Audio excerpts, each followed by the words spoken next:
வாங்க சுவையும் சிற்பியமும்ல இட்லி பொடி எப்படி செய்யறதுன்னு பார்க்கலாம்.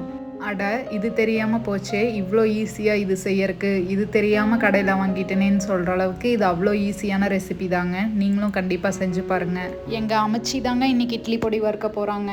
அரிசி 110 கிராம் எடுத்து நல்லா வறுத்துக்கலாங்க. எந்த பொருள் எடுத்திங்கனாலும் எல்லாத்துக்குமே ஒரே கப் மெஷர்மெண்ட்ஸ் யூஸ் பண்ணிக்கோங்க. வறுத்துட்டே இருந்தீங்கன்னா அரிசி நல்லா ஒயிட் கலராக மாறி கொஞ்சம் கோல்டன் ப்ரௌன் கலராக மாறுங்க. அந்த டைமில் எடுத்து கொட்டிக்கலாங்க. அரிசி எடுத்த அதே கப்பில் தாளிப்புக்கு யூஸ் பண்ணுற கடலைப்பருப்பு எடுத்து நல்லா வறுத்துக்கலாங்க. கடலைப்பருப்பு நல்லா செவக்கிற அளவுக்கு வறுக்கணுங்க.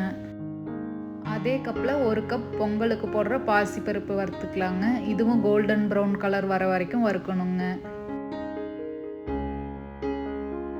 அதே கப்பில் 1 கப் சாம்பாருக்கு யூஸ் பண்ணுற துவரம்பருப்பு வறுத்துக்கலாங்க. இதுவும் கொஞ்சம் செவக்கிற அளவுக்கு வறுத்து எடுத்துக்கோங்க. அதே கப்பில் 1 கப் உளுந்தம்பருப்பு வறுத்துக்கலாங்க. இதுவும் நல்லா செவக்கிற அளவுக்கு வறுத்துக்கோங்க.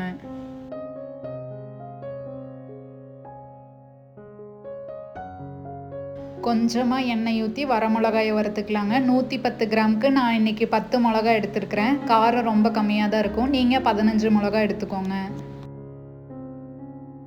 இது கூடவே 5 கறிவேப்பிலை கொத்து சேர்த்து வறுத்துக்கலாங்க.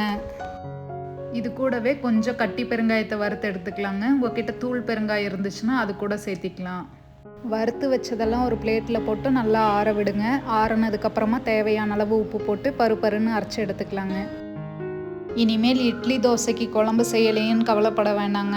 இந்த பொடியை 2 ஸ்பூன் போட்டு தேங்காய் எண்ணெயோ நல்லெண்ணெயோ ஊற்றி சாப்பிட்டிங்கன்னா சூப்பராக இருக்கும். கண்டிப்பாக செஞ்சு பாருங்கள்.